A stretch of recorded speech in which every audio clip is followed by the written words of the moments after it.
Hello बच्चों, बहुत बहुत स्वागत है आप सभी का आज के इस सेशन में बायोलॉजिकल क्लासिफिकेशन लेक्चर 3। और आज लेक्चर 3 में हम यू बैक्टीरिया के टाइप्स के बारे में जानने वाले हैं।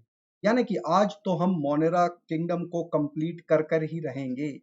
मोनेरा किंगडम को आज कंप्लीट करेंगे और अगले दिन जब आपकी क्लास होगी उससे पहले एक सेशन रखूंगा जहां पर हम क्वेश्चंस डिस्कस करेंगे।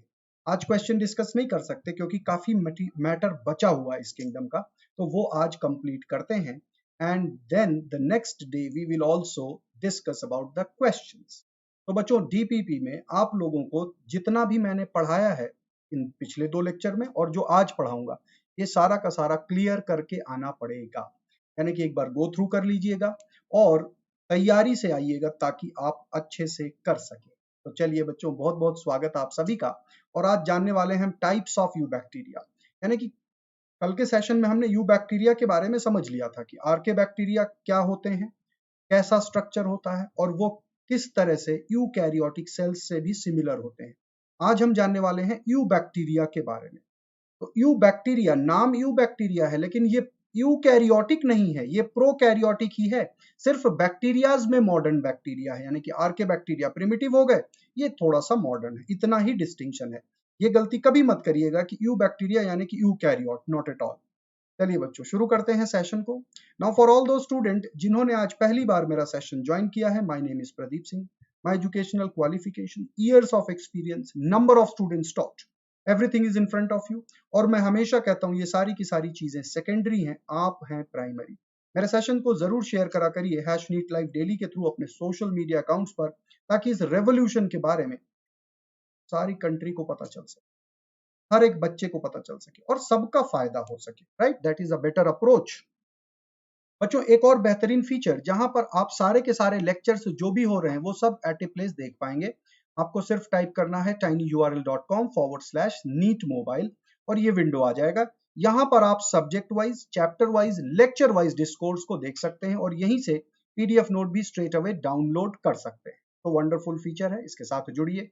इसके अलावा अनअकैडमी सब्सक्रिप्शन के साथ अगर आप जुड़ना चाहते हैं, जो कि जुड़ना चाहिए मेरे ख्याल से, क्योंकि डिटेल्ड लर्निंग के लिए अनअकैडमी सब्सक्रिप्शन से बेहतर कुछ भी ऑप्शन नहीं। और अगर मेरी गाइडेंस में प्रिपरेशन करना चाहते हैं तो यूज करिए code Pradeep live and you will be joining Unacademy subscription. इसके साथ आप बाकी सारे एजुकेटर्स के कोर्सेज को भी एक्सेस कर पाएंगे।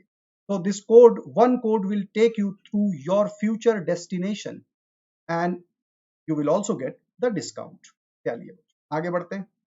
Biological classification types of you bacteria पर चर्चा करी जाती आज के साथ।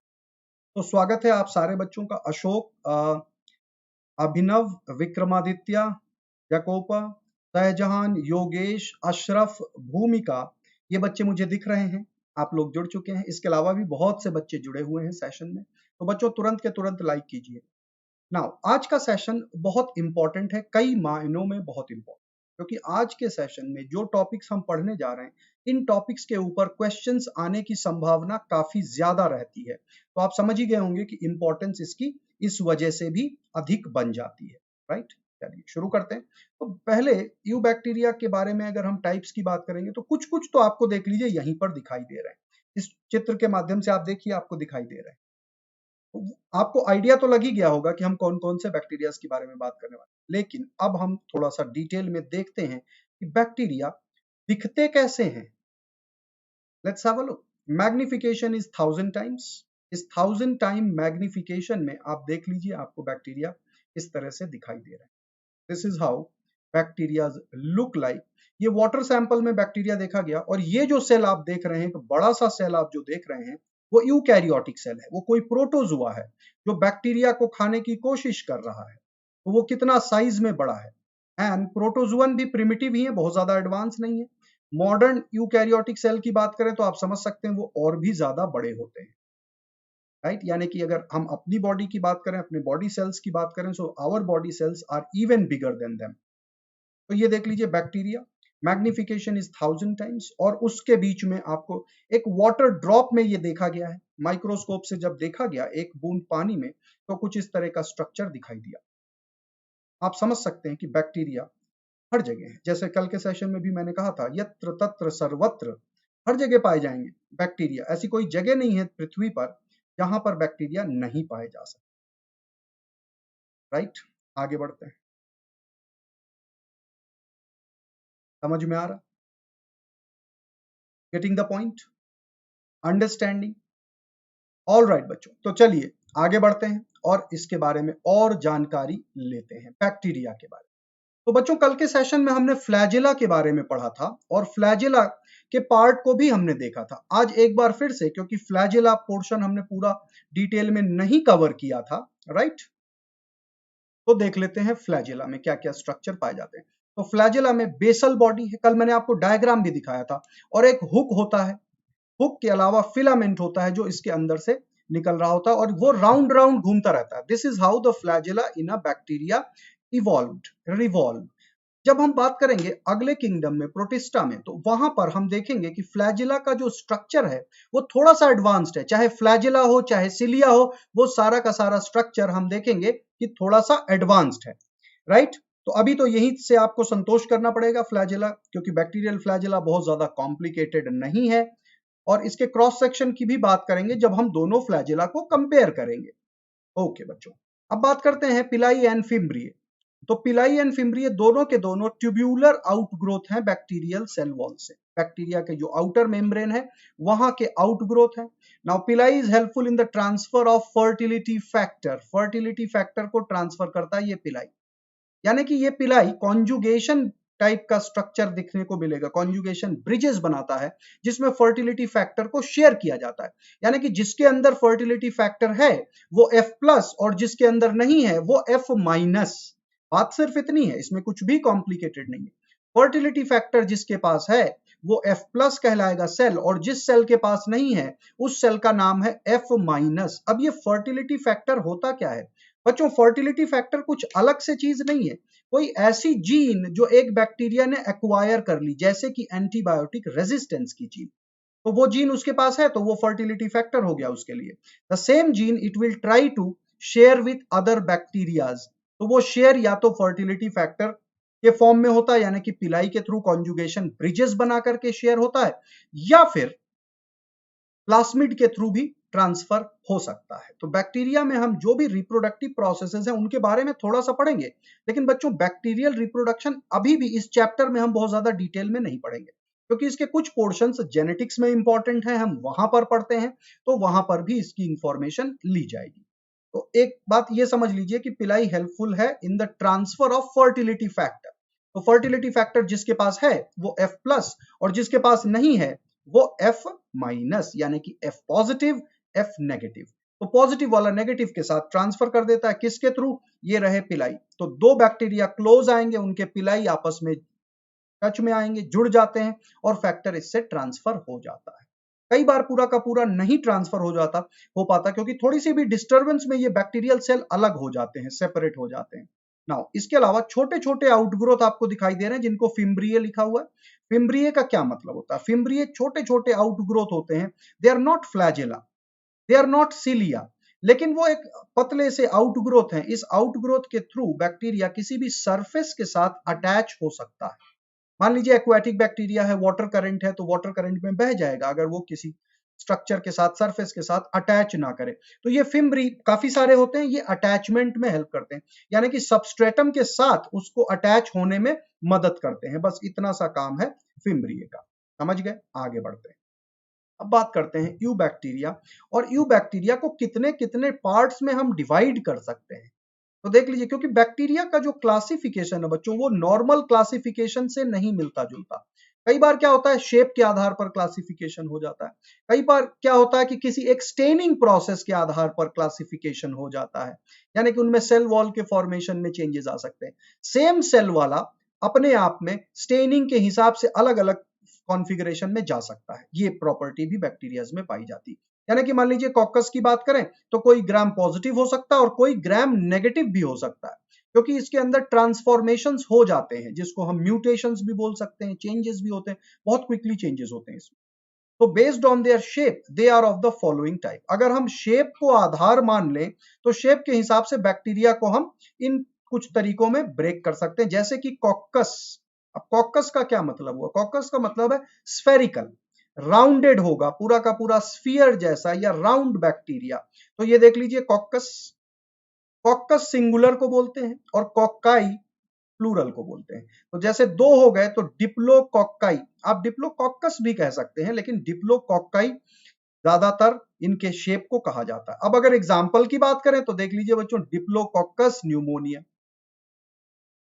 न्यूमोनिए, ए ई लगा दिया जाता है इसके साइंटिफिक में, तो डिप्लोकॉकस न्यूमोनिए। अब इसके बाद ये देख लीजिए स्टेफाइलोकॉकाई या स्टेफाइलोकॉकस, स्ट्रेप्टोकॉकाई या स्ट्रेप्टोकॉकस।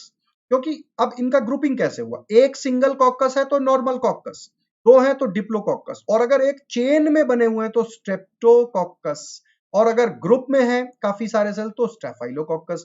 तो ये क्लासिफिकेशन हो गया कॉकस बैक्टीरिया का, और कॉकस में मैंने आपको एक एग्जांपल दे दिया, डिप्लोकॉकस न्यूमोनिया। ये डिप्लोकॉकस न्यूमोनिया की जगह स्ट्रेप्टोकॉकस न्यूमोनिया भी हो सकता है, क्योंकि शेप के हिसाब से हमने अभी अभी उनको कैसे डिस्कस करना है वो बताया। तो सिंगल हुआ तो एक कॉकस है, यानी कि कॉकस एक पर्टिकुलर शेप के टाइप के बैक्टीरिया है।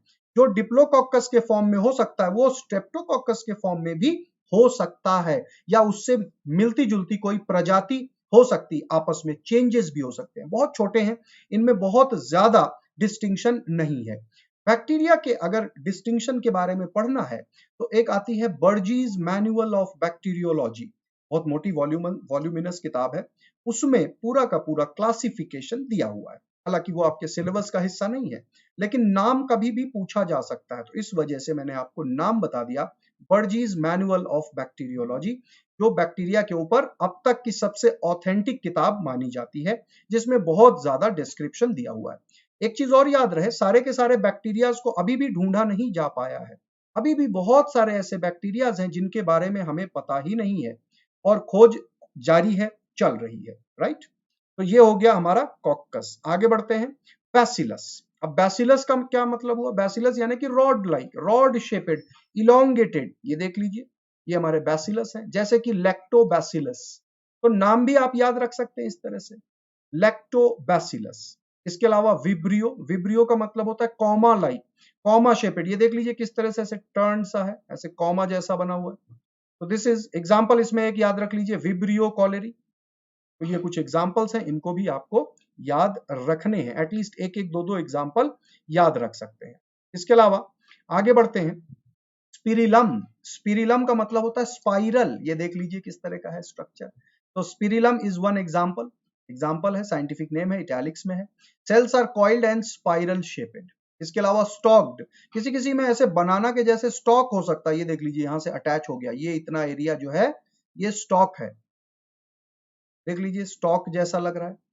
तो this is a stalked one, caulobacter एक एग्जांपल इसका याद रखिए। बडिंग वाले भी बैक्टीरिया होते हैं, किसी किसी में बडिंग होती है, so they have swelling like buds, जैसे रोडोमाइक्रोबियम, ये देख लीजिए बडिंग जैसा स्ट्रक्चर दिखाई दे रहा है, एज इफ कि वहां पर एक बड निकल रही है, लेकिन बड निकल नहीं रही है, उसका शेप है बच्चों, तो शेप के हिसाब से उसको बडिंग टाइप भी बोल दिया गया, रोडोमाइक्रोबियम। इनके नाम थोड़े से अजीब हैं, लेकिन कोशिश करिएगा याद रखिए।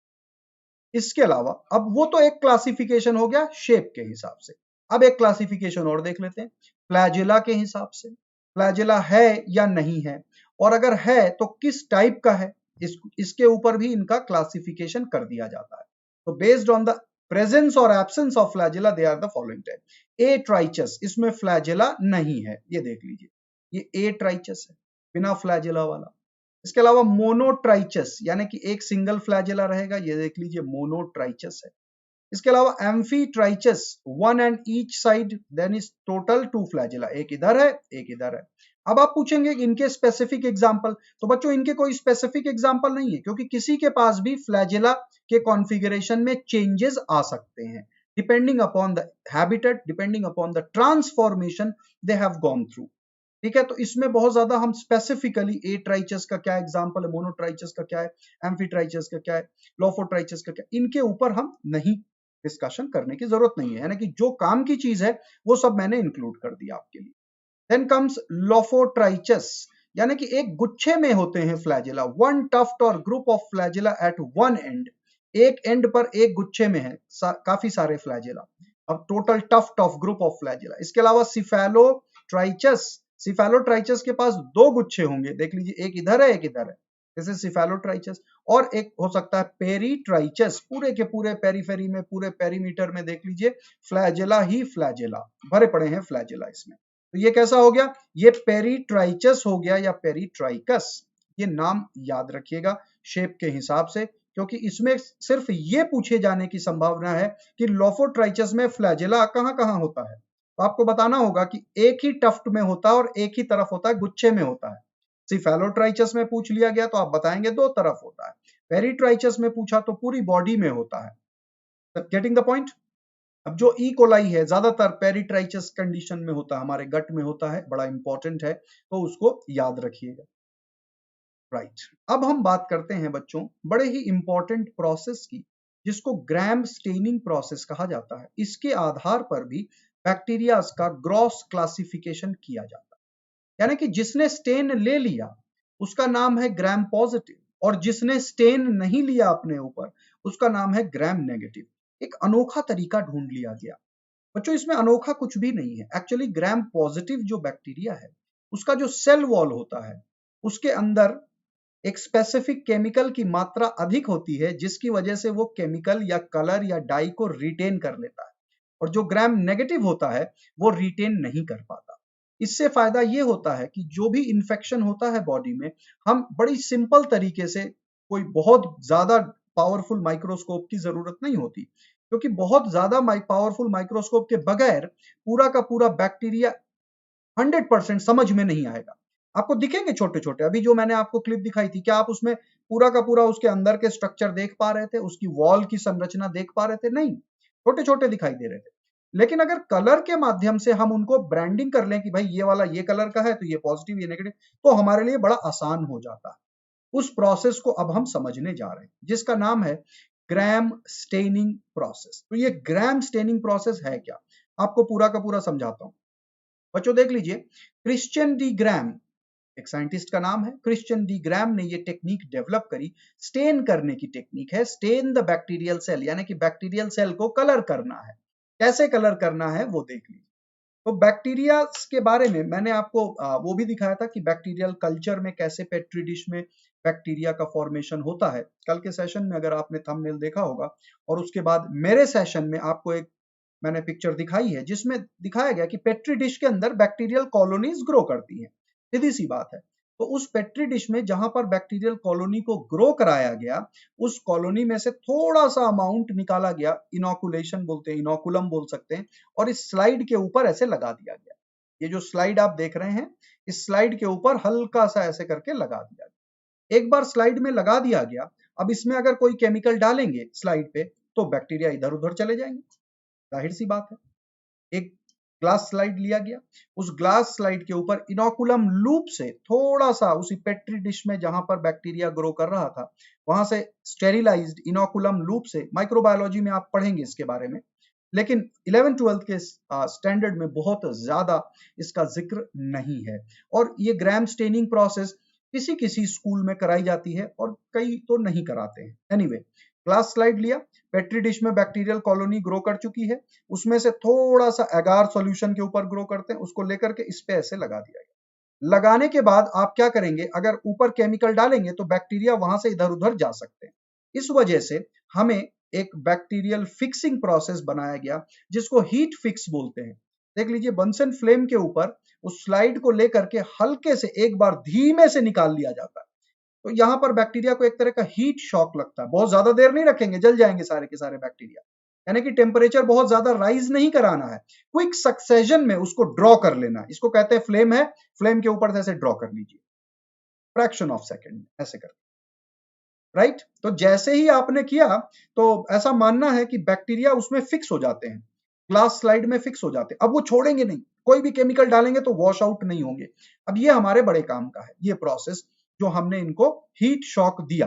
हीट शॉक देने के बाद अगला स्टेप ये देखिए, बैक्टीरिया के ऊपर हीट शॉक दिया जा चुका है। अब उसके ऊपर सॉल्यूशन ऑफ क्रिस्टलाइन वायोलेट डाला जाएगा, कुछ ड्रॉप क्रिस्टलाइन वायोलेट डाला गया और उसको 1 मिनट के लिए रख दिया जाएगा। देख लीजिए, इस तरह से बेसिन के ऊपर रख करके, ताकि आपको बेसिन में गिराने में भी मदद मिले। इस तरह का एक स्ट्रक्चर कर लिया जाए। ऐसे बैक्टीरिया को ब्लू बैक्टीरिया बोलते हैं। इनफैक्ट ब्लू नहीं होता, वो क्रिस्टलाइन वायोलेट कलर होता है, लेकिन चूंकि एक साथ उसमें आपने जब वायोलेट टाइप का स्ट्रक्चर डाला तो वो ब्लू ही नजर आता है, तो इस वजह से इसको ब्लू बैक्टीरिया कह दिया जाता है। तो blue bacteria is the name given after the bacterial जो स्मीयर आपने बनाया था उसके ऊपर क्रिस्टलाइन वायोलेट की 2-3 ड्रॉप डाली, 1 मिनट छोड़ा और उसको फिर निकाल दिया। तो ये हो गया हमारा सेकंड स्टेप। क्रिस्टल वायोलेट कितनी देर के लिए डालना है? स्टेनिंग 1 मिनट के लिए करनी है। प्रोसेस आपके पूरा समझ में आ गया कि 1 मिनट तक ऐसे रखेंगे। इसके बाद अगला स्टेप, अब जो ब्लू बैक्टीरिया मिला उसके ऊपर डालेंगे ग्राम आयोडीन सॉल्यूशन। ये देख लीजिए, ग्राम्स आयोडीन डाली गई। आयोडीन को डालने के बाद अल्कोहल डाला गया, सिर्फ 4 से 5 सेकंड के लिए बस। अल्कोहल को इससे ज्यादा देर के लिए डालने की जरूरत नहीं। यानी कि ब्लू बैक्टीरिया के ऊपर सबसे पहले आयोडीन डाला, देख लीजिए, एक बार क्लियरली विजुअलाइज कर लीजिए इस चीज को। ये देखिए, ग्राम्स आयोडीन 1 मिनट के लिए रखेंगे। उसके बाद आप इसके ऊपर अल्कोहल डालेंगे ताकि जो कलर एक्स्ट्रा है वो वॉश आउट हो जाए। अल्कोहल एसीटोन भी यूज कर सकते हैं बच्चों, इंस्टेड ऑफ अल्कोहल इसमें एसीटोन भी यूज किया जाता है। ये डीकलराइजिंग एजेंट है। तो अब आप समझ गए कि डीकलराइज कर दिया गया। अब जैसे कर दिया गया ये कार्यक्रम, दोनों के दोनों बैक्टीरिया सेपरेट हो गए। ग्राम पॉजिटिव और ग्राम नेगेटिव दोनों सेपरेट हो गए। हुआ क्या एक्चुअली में? एक्चुअल में हुआ ये है कि जो ग्राम पॉजिटिव बैक्टीरिया है उसने जो क्रिस्टल वायोलेट का कलर था उस कलर को अपने अंदर रिटेन कर लिया, और जो ग्राम नेगेटिव था जैसे ही अल्कोहल डाला गया वो कलर वॉश ऑफ हो गया। तो अब आप सोच रहे होंगे आयोडीन क्यों डाला? आयोडीन डाला गया ताकि वो फिक्स हो जाए।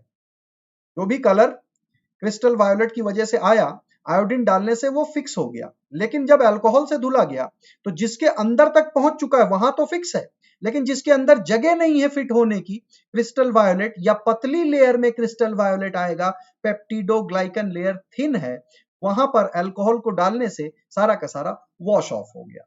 Right? All of you understood the process? अब देखिए, अब क्या हो गया कि जो ग्राम पॉजिटिव है वो तो आपको वायोलेट या ब्लू दिखेगा, लेकिन जो ग्राम नेगेटिव है वो दिखेगा ही नहीं। क्यों नहीं दिखेगा? क्योंकि अल्कोहल से तो वॉश ऑफ हो गया उसका कलर, उसने कलर रिटेन नहीं किया अपनी सेल वॉल में, और जो एक्स्ट्रा कलर था वो भी धुल गया। अब तो ग्राम नेगेटिव बैक्टीरिया दिखेगा ही नहीं। ग्राम पॉजिटिव जरूर दिखेगा लेकिन ग्राम नेगेटिव नहीं दिखेगा। अगर ग्राम नेगेटिव ना दिखे, आप 100% इंश्योर नहीं हो पाएंगे बैक्टीरिया था भी कि नहीं। अगर दिखा ही नहीं तो आप ये भी अज्यूम कर सकते हैं ना कि शायद बैक्टीरिया था ही नहीं, या मेरी स्लाइड ही गलत बनी है। तो इसके लिए काउंटर स्टेन करना जरूरी है। काउंटर स्टेन में क्या करेंगे? सैफरन इनको डाला जाएगा। ये देख लीजिए, काउंटर स्टेनिंग कैसे किया जाएगा? सैफरन इन डाल दिया जाएगा, इससे काउंटर स्टेनिंग हो जाएगी। 30 सेकंड के लिए आप सैफरन इन डाल दीजिए। जैसे ही सैफरन इन डाला, अब वॉश कर लीजिए, वाटर से वॉश कर लिया गया। अब इसमें ग्राम नेगेटिव भी विजिबल हो जाएगा, लेकिन ग्राम नेगेटिव उस तरह नहीं दिखेगा जिस तरह ग्राम पॉजिटिव दिखेगा। तो किस तरह दिखेगा ये देख लेते हैं। ये देख लो बच्चों, जो ग्राम पॉजिटिव है वो इस तरह के पर्पल या ब्लू ह्यू में दिखेगा माइक्रोस्कोप में जब आप विजुअलाइज करेंगे, और जो ग्राम नेगेटिव है वो उस तरह दिखेंगे, पिंक टाइप के दिखेंगे, क्योंकि सैफरन इन रेड डाई है और उसको डाइल्यूट हो गया तो वो रेड टू पिंक के बीच का शेड दिखाता रहेगा। तो जो ग्राम पॉजिटिव है वो डार्कर शेड में दिखेगा और जो ग्राम नेगेटिव है वो लाइटर शेड में दिखेगा, और इस तरह से आपको दोनों के बीच में फर्क समझ में आ जाएगा। तो ये तो था हमारा ग्राम स्टेनिंग प्रोसेस। लेकिन अब देखेंगे डिफरेंस दोनों के बीच में है क्या, कौन कौन से डिफरेंसेस हैं, ये भी जानना बहुत जरूरी है बच्चों। ये काफी इंपॉर्टेंट पोर्शन है, तो इससे क्वेश्चन आने की संभावना रहती है। देखिए बच्चों, ग्राम पॉजिटिव में क्या होता है? बैक्टीरिया रिटेन अ ब्लू और purple colour after Gram staining. Gram staining के बाद इसने ब्लू या पर्पल कलर को एब्जॉर्ब कर लिया। Gram negative bacteria do not retain any colour after Gram staining. Gram staining के बाद कोई कलर इसमें रहता नहीं है। जो ग्राम पॉजिटिव है इसकी सेल वॉल जो है स्मूथ है और 20 टू 80 नैनोमीटर थिक है, ज्यादा थिकनेस है सेल वॉल में, इसी वजह से वो कलर रिटेन हो गया था। इसकी जो सेल वॉल है वो वेवी है, थोड़ा सा घुमावदार है, 8 से 12 नैनोमीटर थिक है ग्राम नेगेटिव। नाउ म्यूरेन एक केमिकल है, म्यूरेन कंटेंट 70 to 80% है एंड फैट इज लेस। यहाँ पर म्यूरेन 10 to 20% और लिपिड यानी कि फैट 20 से 30%। तो फैट ज्यादा है ग्राम नेगेटिव बैक्टीरिया की सेल वॉल में, लेकिन जो ग्राम पॉजिटिव है उसकी सेल वॉल में म्यूरेन कंटेंट ज्यादा है, 70 to 80% है, वहां पर 10 to 20% है म्यूरेन कंटेंट। राइट, आगे बढ़ते हैं। टिचोइक एसिड एक केमिकल है, टिचोइक एसिड, वो होता है सेल वॉल में, यहां पर teichoic acid is absent. Mesosomes are prominent in gram positive, mesosome इसमें लेस प्रोमिनेंट होते हैं। This one is susceptible to antibiotic, ये एंटीबायोटिक से इसका फैलाव रुक जाता है, मर जाते हैं, डेवलप नहीं कर पाते आगे, बहुत सारी चीजें हैं, यानी कि ससेप्टेबल टू एंटीबायोटिक, एंटीबायोटिक का इनके ऊपर असर होता है। लेकिन जो ये वाले हैं बच्चों ग्राम नेगेटिव, इनके ऊपर एंटीबायोटिक का रेजिस्टेंस कम होता है। मोस्टली नॉन पैथोजेनिक, जिनके ऊपर एंटीबायोटिक का रेजिस्टेंस ज्यादा होता है वो नॉन पैथोजेनिक है, यानी कि डिजीज नहीं कॉज करते। लेकिन जो हमारे दुश्मन है, जो पैथोजेनिक हैं, उनके ऊपर तो बच्चों एंटीबायोटिक भी काम नहीं करती, यानी कि इनके लिए अलग अलग एंटीबायोटिक फिर ढूंढ के निकालना पड़ता है। तो जब भी कोई इन्फेक्शन होता है, यानी कि आपको लगा कि नॉन पैथोजेनिक बैक्टीरिया का इन्फेक्शन हुआ है, तो वो पैथोजेनिक नहीं है, माइल्ड कंडीशन मान लीजिए कुछ प्रोड्यूस करता है, एंटीबायोटिक दिया वो ठीक हो गया। लेकिन जो खतरनाक है, जो ग्राम नेगेटिव है, वो एंटीबायोटिक के लिए रेजिस्टेंट होता है, काफी केसेस में उसके लिए स्पेसिफिक एंटीबायोटिक की जरूरत होती है, एंड मोस्टली ये पैथोजेनिक होते हैं। अब आप सोच रहे होंगे कि ग्राम पॉजिटिव में वॉल तो थिक है और ग्राम नेगेटिव में वॉल थिन है, वॉल बहुत ज्यादा थिक नहीं है, तो ये कैसे रेजिस्टेंट टू एंटीबायोटिक्स हो सकते हैं? बच्चों ध्यान दीजिए, मान लीजिए एक वुडन दीवार है, लकड़ी की दीवार है, बहुत मोटी है, और एक दीवार है स्टील की। तो लकड़ी की दीवार में बुलेट आसानी से क्रॉस कर जाएगा, वो चाहे इतनी मोटी हो, और स्टील की दीवार चाहे इतनी पतली हो, बुलेट का क्रॉस करना मुश्किल है।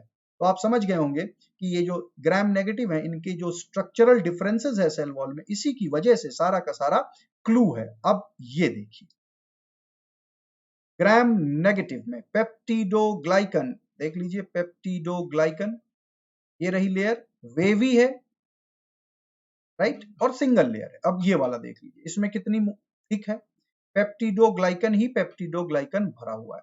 तो ग्राम नेगेटिव में एक आउटर मेम्ब्रेन भी होता है, और इनमें आउटर मेम्ब्रेन नहीं है, इसमें पेप्टिडोग्लाइकन है।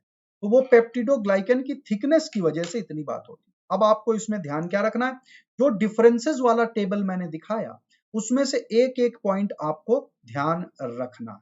इसके अलावा देखिए, यहाँ पर ब्लू कलर में प्रोटीन भी दिखाई दे रहे हैं आपको, ये रहे ब्लू वाले, ये प्रोटीन है, प्रोटीन्स है। इसके अलावा ये जो चैनल यहां पर दिखाई दे रहा है, ये वाला, ये पोरिन्स है केमिकल के एंट्री के लिए, और ये लिपोपॉलीसैकेराइड, यानी कि हम कार्बोहाइड्रेट्स बोल सकते हैं, जो लिपिड बाइलेयर के साथ एसोसिएटेड होते हैं, सिग्नलिंग का कार्य करते हैं। इसके बारे में डिटेल में हम सेल चैप्टर में पढ़ेंगे कि कौन कौन से एक्स्ट्रा स्ट्रक्चर सेल के ऊपर लगे रहते हैं। तो ये रहा differences between Gram positive and Gram negative. अब बच्चों क्लासिफाई कर लेते हैं क्यू बैक्टीरिया को, not depending on their shape, not depending upon their Gram stain, but depending upon their differences in their cell structures. अब ओवरऑल ग्रॉस डिफरेंसेस को लेकर के चलते हैं। अब ध्यान दीजिएगा, इसमें ये जो डिफरेंसेस दिखा रहा हूं, इन सबको भी ग्राम स्टेनिंग प्रोसेस से निकाला जा सकता है, गुजारा जा सकता है। साइनोबैक्टीरिया को यूजुअली नहीं किया जाता, लेकिन आप उनको भी स्टेन कर सकते हैं, वो भी या तो पॉजिटिव आएगा या नेगेटिव आएगा, क्योंकि प्रोकैरियोट है, तो सबके लिए है। जैसे एक्टिनोमाइसिटिस हो गए, एक्टिनोमाइसिटिस ग्राम नेगेटिव होते हैं। तो इस तरह से अब हेटेरोट्रॉफिक बैक्टीरिया हो गए, हेटेरोट्रॉफिक बैक्टीरिया सबसे ज्यादा कॉमन है, जो डिजीज कॉजिंग है। इसके अलावा माइकोप्लाज्मा, ये भी डिजीज कॉजिंग है। इसके अलावा साइनोबैक्टीरिया, जो ब्लू ग्रीन एल्गे हैं, और एक्टिनोमाइसिटिस, जो फंगल की टाइप के होते हैं, फंगस से रिसेंबल करते हैं, लेकिन है बैक्टीरिया। चलिए आगे बढ़ते हैं और एक एक करके इन सब के बारे में इंफॉर्मेशन ले लेते हैं। न्यूट्रिशन, हेटेरोसिस्ट की बात आएगी बच्चों साइनोबैक्टीरिया में, थोड़ा सा सब्र करें, अभी हम वहां पहुंच रहे हैं। न्यूट्रिशन दो तरह से होता है। न्यूट्रिशनली बैक्टीरिया को, जैसा कि मैंने आपको बताया था कि ये मोस्ट डाइवर्स हैं, न्यूट्रिशन के लेवल पर बैक्टीरिया सबसे ज्यादा डाइवर्स हैं किसी भी किंगडम के मेंबर के कंपैरिजन में। तो ऑटोट्रॉफिक है, ये देख लीजिए, ऑटोट्रॉफिक आप समझ ही गए होंगे कि ब्लू ग्रीन एल्गे वगैरह, और हेटेरोट्रॉफिक हैं जो दूसरे ऑर्गेनिजम्स के ऊपर ग्रो कर सकते हैं, सैप्रोट्रॉफिक हो सकते हैं, बहुत तरीके के ये हो सकते हैं, बहुत तरीके के पाए जा सकते हैं। तो हेटेरोट्रॉफिक और ऑटोट्रॉफिक दो तरह से हो सकते हैं बैक्टीरिया न्यूट्रिशनली। अब बात करते हैं ऑटोट्रॉफिक। ऑटोट्रॉफिक में भी देखिए बच्चों, फोटो ऑटोट्रॉफ भी हो सकते हैं और कीमो ऑटोट्रॉफ भी हो सकते हैं। देख लीजिए यहां पर भी इतनी बड़ी डाइवर्सिटी है, इनके अलावा कोई भी कीमो ऑटोट्रॉफ नहीं है, सिर्फ मोनेरन में है। तो ये कीमो ऑटोट्रॉफ देख लीजिए, एक्स्ट्रा एडिशनल पॉइंट है इनका, इस वजह से भी ये न्यूट्रिशनली मोस्ट डाइवर्स कहे जाते हैं। फोटो ऑटोट्रॉफ क्यों? क्योंकि ये कुछ इसमें से ऐसे हैं जो लाइट एनर्जी को यूज कर सकते हैं, लेकिन ध्यान रहे बच्चों, जो फोटो ऑटोट्रॉफ हैं वो एनऑक्सीजेनिक फोटोसिंथेसिस करते हैं, और जो ब्लू ग्रीन एल्गे हैं वो ऑक्सीजेनिक भी कर सकते हैं। तो एनऑक्सीजेनिक वाले नाम याद रख लीजिए, क्लोरोबियम एंड रोडोस्पिरिलम। ये कैसा करते हैं? फोटोसिंथेसिस तो करते हैं, लेकिन ये ऑक्सीजन नहीं रिलीज करते। वेरस ब्लू ग्रीन एल्गे, चूंकि उनके अंदर फोटोसिंथेसिस होता है तो वो रिलीज करते हैं। ब्लू ग्रीन एल्गे के बारे में आप ऑलरेडी पढ़ चुके हैं कि उनको क्यों रखा गया मोनेरा में, क्योंकि उनका जो सेल वॉल स्ट्रक्चर है, उनका जो न्यूक्लियस है वो मोनेरन से मिलता जुलता है। इसके अलावा कीमो ऑटोट्रॉफ दे यूज केमिकल एनर्जी, जैसे कि नाइट्रोबैक्टर, नाइट्रोसोमोनास, ये कुछ नाम है, इनको याद रखिए। आगे बढ़ते हैं, हेटेरोट्रॉफिक देख लेते हैं। हेटेरोट्रॉफिक में कौन कौन से होते हैं? पैरासिटिक हो सकते हैं, सैप्रोट्रॉफ्स हो सकते हैं। पैरासिटिक में दे कॉज डिजीजेस, जैसे कि विब्रियो कॉलेरी, कॉलेरा कॉज करता है। इसके अलावा डिकम्पोजर, जैसे कि स्यूडोमोनास। स्यूडोमोनास प्यूटिडा को सुपर बग भी कहा जाता है। ये पेट्रोलियम, यानी कि जो ऑयल गिर जाता है समंदर के ऊपर, ऑयल स्लिक बोलते हैं उसको, उस ऑयल को भी डिग्रेड कर देता है। इसके बारे में कहां पढ़ेंगे? बायोटेक्नोलॉजी में पढ़ेंगे। चलिए आगे बढ़ते हैं, रिप्रोडक्शन के बारे में जानकारी कर लेते हैं। इन जनरल जो हमारे ट्यूब बैक्टीरिया हैं उनमें रिप्रोडक्शन कैसा होता है।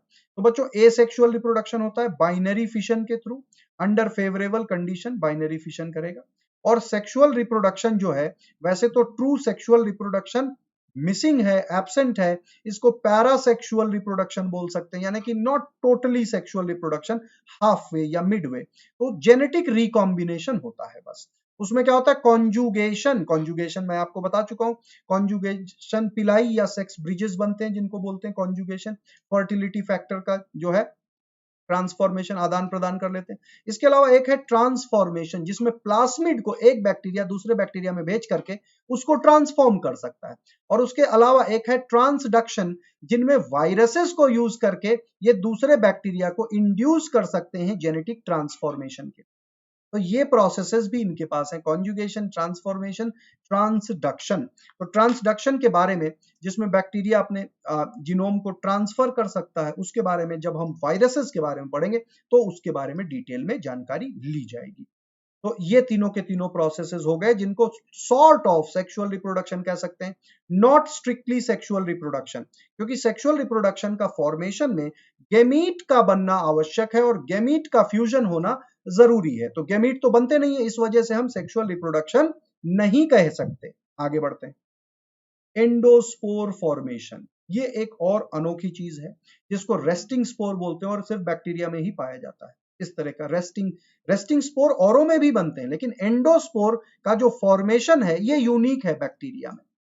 रेस्टिंग स्पोर तो कईयों में बनते हैं, अमीबा में भी हम देखते हैं कि एक तरह का एनसिस्टमेंट हो जाता है, लेकिन जिस तरह से ये करता है इस तरह से एंडोस्पोर फॉर्मेशन कोई और नहीं करता। तो इस प्रोसेस को समझ लेते हैं।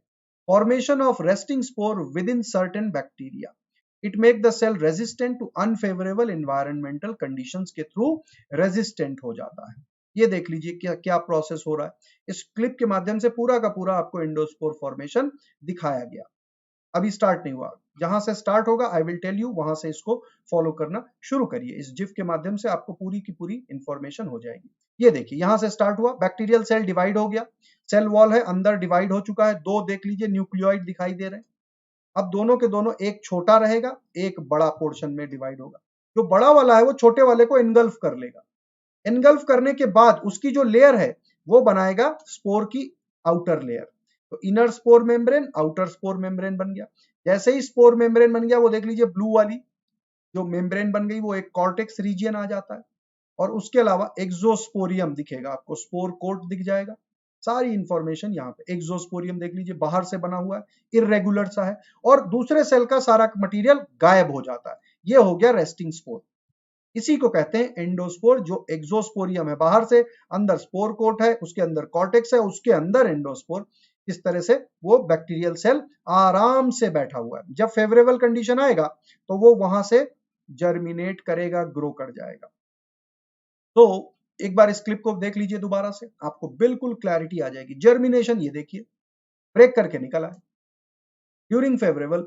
तो अनफेवरेबल कंडीशन में protoplast of the bacterial cell produces a thick walled resistant spore called endospore. The cell regain it vitality when condition become favourable. जैसे ही फेवरेबल कंडीशन आएगा वो वहां से बाहर निकल कर आ जाता है। ये देख लीजिए। तो बच्चों, बैक्टीरिया को समझना थोड़ा सा मुश्किल इसलिए रहता है क्योंकि इसके बहुत सारे इमेजेस रियल टाइम में नहीं देखने को मिलते हैं। रीजन बीइंग ये इतना सूक्ष्म है। लेकिन जैसे ही बायोलॉजिकल क्लासिफिकेशन में हम अगले किंगडम में पहुंचेंगे तो वो बड़ा इंटरेस्टिंग है। Protista kingdom is most interesting क्योंकि उसमें इतने तरह के डाइवर्सिफिकेशन है, क्योंकि वहीं से तो बाकी तीनों किंगडम डेवलप हुए। यानी कि फंजाई, प्लांटे, एनिमलिया उनमें से डेवलप होते हैं। तो वो कुछ अनोखे हैं, कुछ ज्यादा ही अनोखे हैं। लेकिन बैक्टीरिया भी अपने आप में कम अनोखा नहीं है, हमें परेशान जरूर करता है। तो इसके लिए थोड़ा सा इमेजिनेशन जरूर रखना पड़ता है हमें, कि जो ये चीजें मैं बता रहा हूं इसमें आपको इमेजिनेशन को भी यूटिलाइज करना पड़ता है। ठीक है, अब आगे बढ़ते हैं। ये देख लीजिए, ये वही सारा का सारा प्रोसेस है, मैं आपको यहां पर दिखा देता हूं। ये देखिए बच्चे, सेल का डिवीजन हुआ। सेल के डिवीजन में अब वॉल का फॉर्मेशन हो रहा है, एक छोटा और एक बड़ा। बड़ा वाला छोटे वाले को इनगल्फ कर लेता है, ये देख लिए, इनगल्फ कर लिया। कॉर्टेक्स का फॉर्मेशन होगा, कॉर्टेक्स के बाद एक्सोस्पोरियम बनेगा, एक्सोस्पोरियम के बनने के बाद स्पोर कोट बनेगा, और ये रहा फ्री स्पोर। अब इस फ्री स्पोर को कोई भी डिग्रेड नहीं करा सकता, ये काफी रेजिस्टेंट मटीरियल है। इस तरह के स्पोर, एंडोस्पोर अगर अनफेवरेबल कंडीशन में हमारी बॉडी के अंदर आ जाते हैं कभी, तो वो मेडिसिन की वजह से, मेडिसिन से भी उसको हम कुछ कर नहीं सकते जब तक उसमें जर्मिनेशन नहीं होगा या इस तरह का कोई स्ट्रक्चर नहीं बनता। लेकिन हॉस्टाइल कंडीशन जब तक रहेगा तो वो ग्रो भी नहीं कर पाएगा, क्योंकि फेवरेबल कंडीशन में ही इनका एक्सोस्पोरियन डिसॉल्व होगा और ये दोबारा से उसके अंदर से निकलेंगे। This is how the endospore formation happens. आगे बढ़ते हैं बच्चों, बात करते हैं माइकोप्लाज्मा की। माइकोप्लाज्मा को नोकार्ड एंड रूक्स ने डिस्कवर किया था। They are the smallest known prokaryote, ये सबसे छोटे होते हैं। Mycoplasma gallisepticum, one of the smallest cells, lack a cell wall, इनके ऊपर कोई सेल वॉल नहीं होती। As a result it can change it shape, ये अपना आकार प्रकार बदल सकते हैं। इसी वजह से इनको jokers of the plant kingdom भी कहा जाता है, क्योंकि ये अपने शेप को चेंज कर लेते हैं, जिस मीडियम में रहते हैं उसी के हिसाब से अपने शेप को तब्दील कर सकते हैं। ये देख लीजिए, these are facultative anaerobes. Facultative anaerobe है, यानी कि अगर एनारोबिक कंडीशन है तो भी ठीक है, एरोबिक है तो भी ठीक है। तो फैकल्टेटिव एनारोब्स हैं। Also called pleuro pneumonia like organism, यानी कि पीपीएलओ के नाम से भी ये जाने जाते हैं। आप क्लास 9th में भी पढ़ चुके हैं इनके बारे में। माइकोप्लाज्मा गैलीसेप्टिकम भी आपकी 9th की बुक्स में था। First isolated from cattle suffering from pleuropneumonia, cows से सबसे पहले इनको एक्सट्रैक्ट किया गया था जिनमें प्लूरो न्यूमोनिया लाइक सिम्टम दिखाई दे रहे हैं। तो वहां से इसको एक्सट्रैक्ट किया गया था माइकोप्लाज्मा को। They cause diseases in plant and animal, में ये डिजीज कॉज करते हैं। Human health and disease chapter जब आप पढ़ेंगे तो वहां पर इनकी डिजीजेस के बारे में भी पढ़ेंगे क्लास 12th में। It is also called the joker of the plant kingdom. ये ध्यान रखिएगा, why it is called joker of the plant kingdom, क्योंकि इनका जो शेप है वो फिक्स नहीं रहता, सेल वॉल नहीं है, तो ये अपने शेप को ट्विस्ट कर सकते हैं, टर्न कर सकते हैं। इस वजह से इनको jokers of the plant kingdom. Plant kingdom इसलिए कहा जाता है क्योंकि जिस वक्त इनकी डिस्कवरी हुई थी बच्चों, तो डिस्कवरी यानी कि ये जिस वक्त ढूंढे गए उस वक्त सारे के सारे बैक्टीरिया को प्लांट किंगडम में ही स्टडी किया जाता था। आप देख सकते हैं काफी पहले इनको ढूंढा गया था, तो नॉट वेरी अर्ली, है ना। अब बात करते हैं साइनोबैक्टीरिया। साइनोबैक्टीरिया प्रोकैरियोटिक है, इनको ब्लू ग्रीन एल्गे भी कहा जाता है। यूनिसेलुलर है या कोलोनियल हो सकता है। यूनिसेलुलर भी पाया जा सकता है, कोलोनियल भी पाया जा सकता है, फिलामेंटस भी पाया जा सकता है। They are always surrounded by a gelatinous sheath, एक चिपचिपी शीथ इनके ऊपर कवर्ड रहती है। Cell wall made up of peptidoglycan, इसमें कोई शक नहीं क्योंकि ये मोनेरा हैं, तो मोनेरंस में तो पेप्टिडोग्लाइकन रहता ही रहता है, आर्के बैक्टीरिया को छोड़कर, राइट। पेप्टिडोग्लाइकन और माइकोप्लाज्मा को भी छोड़कर, क्योंकि माइकोप्लाज्मा में तो सेल वॉल है ही नहीं। तो ये एक्सेप्शन आपको ध्यान रखने हैं बच्चों। All members are autotroph. और कैसे ऑटोट्रॉफ है? ये ऑक्सीजेनिक फोटोसिंथेसिस करते हैं, यानी कि ये ऑक्सीजन रिलीज करते हैं, क्योंकि इनके अंदर मैकेनिज्म जो नॉर्मल एल्गे हैं उन्हीं से मिलता जुलता है, तो ऑक्सीजेनिक करते हैं और ऑटोट्रॉफिक होते हैं। साइनोबैक्टीरिया भी बोलते हैं इनको, सीधी सी बात है। कैरेक्टरिस्टिक पिगमेंट कौन सा है? सी फाइकोसायनिन जो ब्लू कलर का होता है, सी फाइको एरिथ्रिन जो रेड कलर का होता है, beta carotene and chlorophyll a are present. Chlorophyll a जो यूनिवर्सल पिगमेंट कहा जाता है, सारे ग्रीन प्लांट में होता है, वो इनके पास है। यानी कि प्लांट के साथ भी इनकी सिमिलैरिटी काफी ज्यादा है, लेकिन चूंकि सेल वॉल इनका जो है वो बैक्टीरियल टाइप है, इनके अंदर का जो न्यूक्लियस है वो न्यूक्लियस ना होकर न्यूक्लियोइड टाइप का है, इस वजह से इनको हम मोनेरा में ही कंसिडर करते हैं। तो यानी कि एक तरह से लिंक है दोनों के बीच। इसके अलावा हेटेरोसिस्ट का फॉर्मेशन होता है बच्चों, ये देख लीजिए, हेटेरोसिस्ट आपको यहाँ पर दिखाई दे रहे हैं, हेटेरोसिस्ट। तो हेटेरोसिस्ट क्या करते हैं? नाइट्रोजन फिक्सेशन का काम करते हैं। और एकाइनेट देख लीजिए, एकाइनेट एक तरह का रेस्टिंग सिस्ट होता है, यानी कि जब फेवरेबल कंडीशन होता है एकाइनेट डिटैच हो सकता है और फेवरेबल कंडीशन में दोबारा से ग्रोथ हो जाती है। तो हेटेरोसिस्ट नाइट्रोजन फिक्सेशन का काम करते हैं, पूरे के पूरे सेल में नहीं होता, हेटेरोसिस्ट में नाइट्रोजन फिक्सेशन होता है। यूज्ड एज बायो फर्टिलाइजर के फॉर्म में यूज किया जाता है। इनके बारे में भी हम पढ़ेंगे, खूब पढ़ेंगे, जब प्लांट किंगडम में जिनके साथ ये सिम्बायोटिक एसोसिएशन कर सकते हैं वो सब भी हम समझेंगे। तो नोस्टॉक है, ओलोसीरा है, एनाबीना है। यहाँ पर देख लीजिए, ये एनाबीना दिखाया गया, राइट। देख लीजिए तालाबों में भी आपको दिखाई दे सकता है इस तरह से, वाटर ग्रीन दिख रहा है यहाँ पे। तो this greenery is nothing because of but the growth of cyanobacteria. Algal Bloom भी कुछ कुछ इसी तरह होता है, स्पाइरोगाइरा भी कई बार ऐसा ही दिखता है। तो इसको आइडेंटिफाई करना ऑब्जर्वेशन के बाद ही आइडेंटिफाई किया जा सकता है कि whether it is blue green algae या नॉर्मल एल्गे है, क्लोरोफाइसी का मेंबर भी हो सकता है। समझ में आई बात? आगे बढ़ते हैं, रिप्रोडक्शन देख लेते हैं इनमें कैसा होता है। रिप्रोडक्शन एसेक्सुअल है और sexual reproduction not reported. Binary fission देखा गया, फ्रेगमेंटेशन देखा गया, यही दो प्रोसेसेस इनमें देखे गए। लेकिन जब हम बात करते हैं क्लोरोफाइसी यानी कि एल्गे की, तो हम स्पाइरोगाइरा में देखेंगे कि कॉन्जुगेशन का प्रोसेस होता है। स्पाइरोगाइरा अनोखा है, कॉन्जुगेशन आपने एक और किस में पढ़ा? बैक्टीरियाज में पढ़ा। तो लेकिन दोनों में डिफरेंस है थोड़ा सा, क्योंकि बैक्टीरियाज में जो कॉन्जुगेशन ब्रिजेस बनते हैं वो सिर्फ फर्टिलिटी फैक्टर के लिए बनते हैं, राइट। तो ये हमारा हो गया साइनोबैक्टीरिया के बारे में। अब बात करते हैं बच्चों एक्टिनोमाइसिटिस की। फिलामेंटस बैक्टीरिया बोल सकते हैं। तो actinomycetes they resemble fungi because of their elongated cells that branch into filament और हाइफे। ये देख लीजिए, ये मेराइन है, मेराइन एक्टिनोमाइसिटिस, समंदर में पाए जाने वाले। और ये नॉर्मल सॉइल माइक्रोब जिनको बोलते हैं, सॉइल माइक्रो ऑर्गेनिज्म, ये मिट्टी में पाए जाते हैं, सॉइल माइक्रो ऑर्गेनिज्म। और इनको यूज करके हमने बड़ी सारी एंटीबायोटिक्स वगैरह बनाई है, बहुत तरह की चीजों में हम यूज करते हैं इनको, यानी कि डिफरेंट पैथोजेंस के कंट्रोल में भी इनको यूज किया जाता है। Micro organism and some are marine, soil micro organism है, देख लीजिए इनके structure. Actinomycetes gram positive mycelial bacteria, gram positive होते हैं माइसेलियल बैक्टीरिया, कुछ इनमें ग्राम नेगेटिव भी पाए जाते हैं। अगेन ग्राम पॉजिटिव या नेगेटिव को हम स्ट्रिक्टली नहीं बोल सकते। क्यों नहीं बोल सकते? क्योंकि वो अगर नेगेटिव है तो पॉजिटिव भी डेवलप कर सकता है, पॉजिटिव है तो नेगेटिव में भी डेवलप हो सकता है। Now produces a wide variety of industrially and medically important chemical, बहुत तरह की मेडिकली इंपॉर्टेंट केमिकल को ये प्रोड्यूस करते हैं। एंटीबायोटिक्स बनाते हैं, कीमोथेराप्यूटिक्स बनाते हैं, फंजीसाइड्स बनाते हैं, हर्बिसाइड्स बन सकती हैं, इम्यूनोसुप्रेसेंट्स बन सकते हैं। बायोटेक्नोलॉजी में इनके बारे में थोड़ा और ज्यादा डिटेल में हम पढ़ेंगे। तो ये है हमारे एक्टिनोमाइसिटिस, देख लीजिए कैसे अनोखे स्ट्रक्चर्स हैं। तो बच्चों आपको समझ में आ गया, मोनेरा हमारा इसी के साथ कंप्लीट होता है। मोनेरा में इतनी ही बातें हमें जाननी है।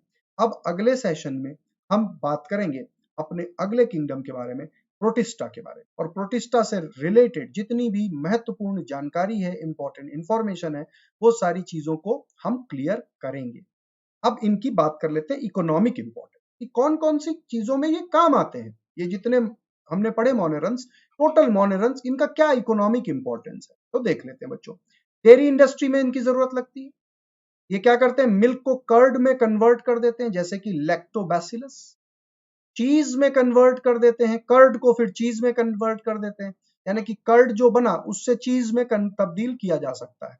कौन करता है? प्रोपियोनी बैक्टीरियम शेरमानी, ये करता है कन्वर्ट। तो डेयरी इंडस्ट्री में इनका बड़ा रोल है, ये देख लीजिए, ये डेयरी इंडस्ट्री है, यहां पर इनका रोल है। फर्मेंटेशन का भी काम करते हैं ये, अल्कोहल बनाते हैं। अब आपने अल्कोहलिक फर्मेंटेशन में हमेशा सुना है कि सैकरोमाइसेस सेरिवाइसे, यानी कि जिसको ईस्ट बोलते हैं, जो कि एक फंगस है, फंजाई है। लेकिन कुछ बैक्टीरिया भी हैं जो अल्कोहल का प्रोडक्शन कर सकते हैं, जैसे जाइमोमोनास मोबिलिस, इनके नाम याद रखिएगा, zymomonas mobilis can do the alcoholic fermentation process. आगे बढ़ते हैं, अब फार्मास्यूटिकल यूसेज देख लेते हैं कौन कौन से हैं। Pharmaceutical, many of them yield antibiotics बनाते हैं बहुत से।